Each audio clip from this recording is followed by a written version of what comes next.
Welcome to bird media. నేను మీ Pawan Krishnamurthy. America Iran మధ్య మరోసారి యుద్ధమేఘాలు కమ్ముకుంటున్నాయి. ఇప్పటికే కొన్ని వారాలుగా పరస్పర దాడులు ప్రతిదాడులతో ఉద్రిక్తంగా మారినటువంటి మధ్యప్రాచ్యం ఇప్పుడు మళ్ళీ మరింత ప్రమాదకర దశలోకి అడుగుపెట్టింది. సోమవారం తెల్లవారుజామున అమెరికా ఇరాన్పై మరోసారి భారీ వైమానిక మిసైల్ దాడులు నిర్వహించింది. ఇరాన్కి చెందినటువంటి పలు కీలక సైనిక స్థావరాలు, క్షిపణి నిల్వ కేంద్రాలు, కమ్యూనికేషన్ వ్యవస్థలు, తీర ప్రాంత రక్షణ, మౌలిక సదుపాయాల మీద అత్యంత ఖచ్చితత్వంతో దాడులు జరిపినట్టుగా అమెరికా రక్షణ శాఖ ఇక్కడ వెల్లడించింది. ముఖ్యంగా ఇరాన్ సైనిక సామర్థ్యాన్ని పూర్తిగా బలహీనపరచడమే ఈ ఆపరేషన్ ప్రధాన లక్ష్యమని అమెరికా కూడా చెబుతోంది. ఇక ఈ దాడులు సాధారణ వైమానిక దాడులు కావని సైనిక విశ్లేషకులు కూడా భావిస్తున్నారు. గత కొద్ది రోజులుగా అమెరికా మధ్యప్రాచ్య ప్రాంతానికి అదనపు యుద్ధ విమానాల్ని, నౌకాదళాన్ని, క్షిపణి రక్షణ వ్యవస్థల్ని కూడా తరలిస్తోంది. ఈ ఏర్పాట్లకు కొనసాగింపుగానే ఈ తాజా దాడులు కూడా జరిగినట్టుగా తెలుస్తోంది.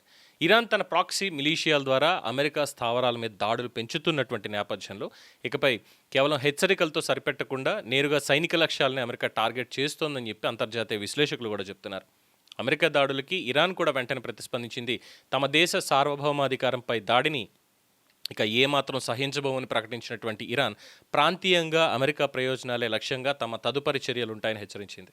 ఇప్పటికే అమెరికా మద్దతున్న కొన్ని సైనిక స్థావరాల మీద క్షిపణి దాడులు కూడా జరిగాయని, మరిన్ని చర్యలు కూడా తీసుకునే అవకాశం ఉంటుందని సమాచారం. ముఖ్యంగా ప్రపంచ చమురు రవాణాకి అత్యంత కీలకమైన హర్మోజ్ జలసంధిపై మళ్లీ ఉద్రిక్తతలు కూడా పెరుగుతున్నాయి.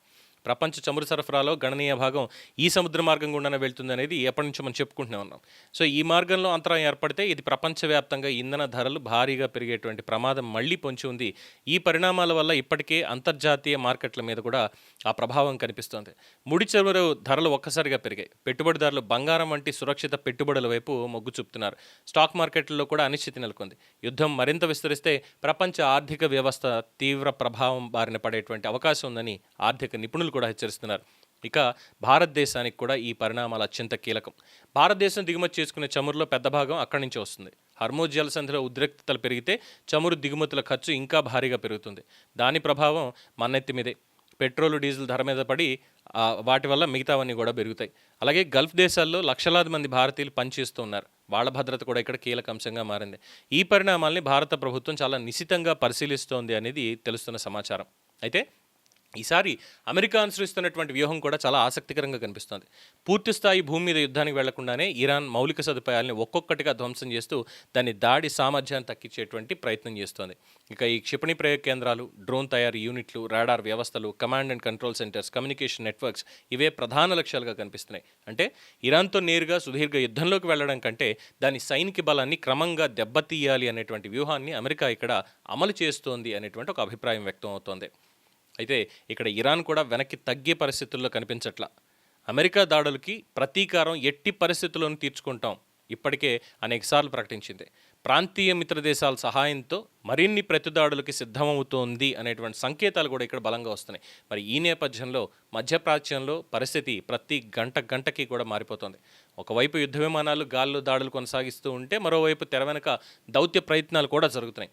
ఖతార్, ఒమన్ వంటి దేశాలు ఉద్రిక్తత తగ్గించేటువంటి ప్రయత్నాలు చేస్తున్నప్పటికీ ప్రస్తుతం ఉన్నటువంటి పరిస్థితులు చూస్తుంటే శాంతి వెంటనే నెలకొనే అవకాశాలు ఎక్కడా కనిపించట్లా.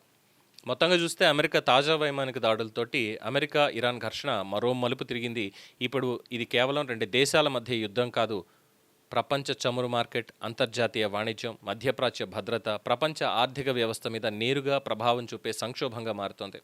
రాబోయే 24 నుంచి 48 గంటలు అత్యంత కీలకంగా మారబోతున్నాయి.